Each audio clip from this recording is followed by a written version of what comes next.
Rodgers before? Very, very well.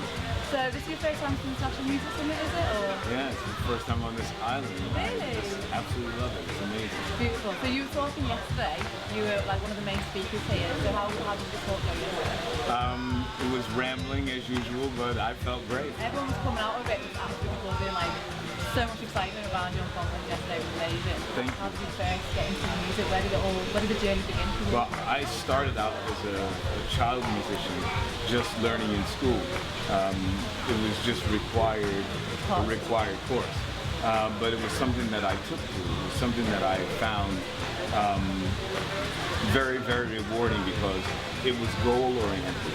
Okay. So I had something to do. You know, you get a lesson, and then you'd have to go home and practice it. And the next day, the reward was there. You can get it. You know, so I guess I was one of those kids who wanted instant gratification. And so the frustration of not having it right would force me to go home and practice it. Like the following day, I had it better and better and better. And that became the path of my life. I mean, everything I've done has been sort of goal-oriented, and I make it so that the goal is achievable. I don't think that I've ever set my sights on something that I haven't pulled off. Which is pretty incredible. That is an incredible thing, yeah. I know. So from like school and stuff, so were you learning the guitar? Did they introduce you to like all different instruments? Did you kind of just take like guitar? Correct. No. So in other words, I started out with the flute, and I played the flute for a number of years, and I went from the flute to the clarinet, which were my main two instruments. But during that journey, because my mom had me, literally, my mother got pregnant with me. She had one period and got pregnant, 13 years old. So I was very young and I had a nomadic childhood. So every time I would go from one school to the next, they would assign me the instrument that was lacking in the orchestra. Right. So if I walked in and I said, well, I play flute, they said, well, we have a flute player. You have to play tuba. But I don't know how to play tuba. Don't worry about it. You're 5 years old, 6 years old. Nobody knows how to play tuba. So by the time I was 11 years old, I had gone to, I can't even tell you, more than a dozen schools, and had had at least some working knowledge of more than a dozen instruments, if not more. So by the time I was 15 years old, I knew the way every instrument in the symphony orchestra functioned, which prepared me for the whole disco phenomenon of the orchestration and the strings and the whole bit. And at 16, I met this girl, and she had a band, and they didn't have a guitar player. Now, I had never touched a guitar in my life, never. But because of my musical knowledge, I thought somehow magically, and also because of the beauty of this girl. Always helps. I thought I was magically going to know how to play guitar as soon as I picked it up. It was so embarrassing. I picked up the guitar. It was horrible. I didn't know anything about it because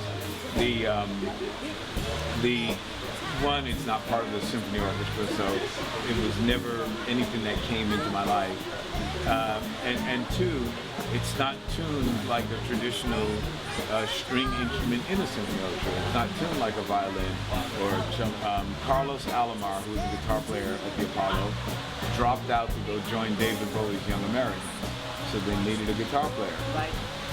I was there. I auditioned. I got the job. I auditioned. You know, I had the weirdest hair in the world. I've always had weird hair. I love weird hair.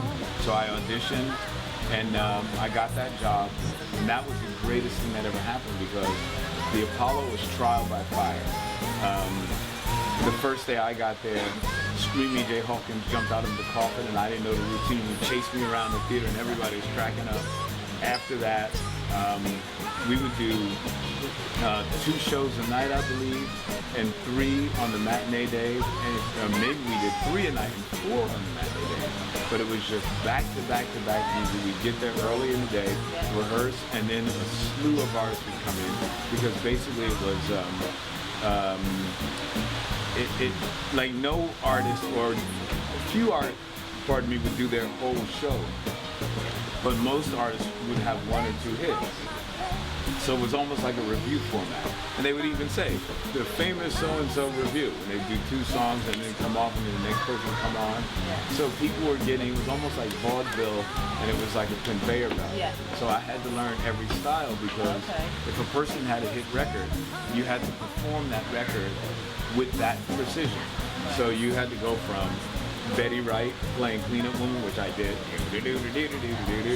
and then boom, right after that, the next artist would come on, and it could be, you know, Earl Lewis and the Tender Nut, or you call me my real man, and you have to go dance, and they would end, and Aretha Franklin would walk out and go, all right now, y'all played your shit, now do mine. Here we go, y'all, me on mine, and B flat or whatever, and we have to, you know. The point when you thought, when you kind of realised that you had you realised how talented you actually were, or you just went for your passion and you kind of just got with it? Yeah, it was more of that. I didn't think of myself as having a gift. I thought of myself as liking to work. Yeah. I just like to work. Yeah. So I was in a band, and we broke up in London, and what had happened is that the day that we broke up, they were packing our luggage on the coach to go to the airport, and somebody stole my bag, and that had my passport in it. So I had to stay over and wait until the American Embassy opened. Yeah. This was on a weekend.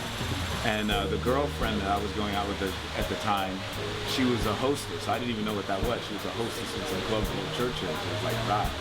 And she was hot, Swedish, and happening. And she took me to see this band called Roxy Music, which I had never heard of. And the Roxy Music was playing at a place called the Roxy Theater or something. And when I went there and I saw Roxy Music playing at the Roxy Theater with this beautiful crowd, I went, wow, this is like something I've never seen in rock and roll before.